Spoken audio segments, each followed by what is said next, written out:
নমস্কার বন্ধুরা, আজকে আমরা এই ভিডিওতে আলোচনা করব আপনি আপনার পিএফ এর টাকা একটা অ্যাকাউন্ট থেকে অন্য অ্যাকাউন্টে কীভাবে খুব ইজিলি ট্রান্সফার করতে পারবেন, কোন ফর্ম আপনাকে ফিল আপ করতে হবে, সমস্ত কিছু কিন্তু এই ভিডিওতে আলোচনা করব। ভিডিওটি অবশ্যই শেষ পর্যন্ত দেখবেন, আর চ্যানেলের অন্তর্গত রয়েছে চ্যানেলটি অবশ্যই সাবস্ক্রাইব করে রাখবেন এই ধরনের ইনফরমেটিভ ভিডিও পাওয়ার জন্য।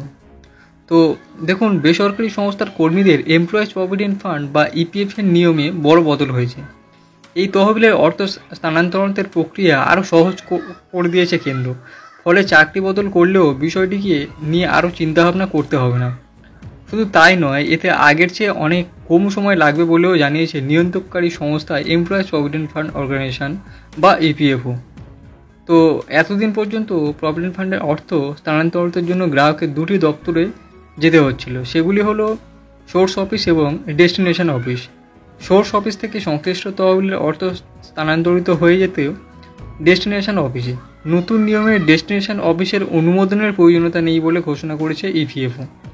এছাড়া পুরো প্রক্রিয়াটি ঘরে বসে ডিজিটাল মাধ্যমে করার সুযোগ গ্রাহককে করে দেওয়া হয়েছে, অর্থাৎ সম্পূর্ণ ব্যাপারটা আপনি অনলাইনে করতে পারবেন।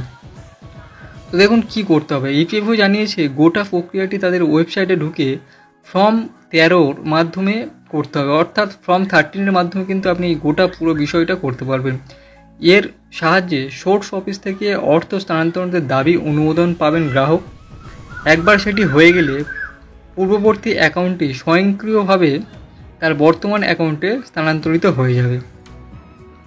আচ্ছা, এরপর দেখুন, বেশ কিছু বেসরকারি সংস্থার নিজস্ব ট্রাস্ট রয়েছে। কর্মীদের প্রভিডেন্ট ফান্ডের অর্থ সেখানে জমা থাকে।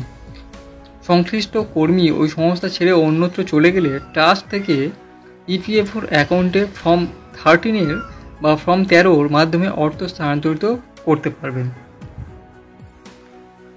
তো কেন্দ্রীয় শ্রমমন্ত্রী মনসুখ মান্ডব্য জানিয়েছেন, চলতি বছরের মে বা জুন মাস থেকে প্রভিডেন্ট ফান্ড পরিষেবায় আসবে বড় বদল। এর জন্য ডিজিটাল প্ল্যাটফর্ম চালু করেছে সরকার। তার কথায়, আমরা ইপিএফও 3.0 সংস্করণ আনতে চলেছি। এতে পরিষেবা অনেক বেশি সহজ হবে। গ্রাহকেরা স্বয়ংক্রিয় দাবির নিষ্পত্তি অর্থাৎ অটো ক্লেম সেটেলমেন্ট, ডিজিটাল সংশোধন এবং এটিএমের টাকা তোলার মতো সুবিধা পাবেন। সুতরাং পুরো ব্যাপারটা কিন্তু আপনি অনলাইনে করতে পারবেন খুব ইজিলি। আশা করছি আপনি ভিডিওতে ফুল ইনফরমেশান পেয়েছেন, এবং যদি কোনো প্রশ্ন থাকে তাহলে কমেন্টে জানাতে পারেন। ভিডিওটি ভালো লাগলে অবশ্যই একটি লাইক করবেন, শেয়ার করতে ভুলবেন না, আর চ্যানেলের নতুন হলে চ্যানেলটি অবশ্যই সাবস্ক্রাইব করে রাখবেন এই ধরনের ইনফরমেটিভ ভিডিও পাওয়ার জন্য।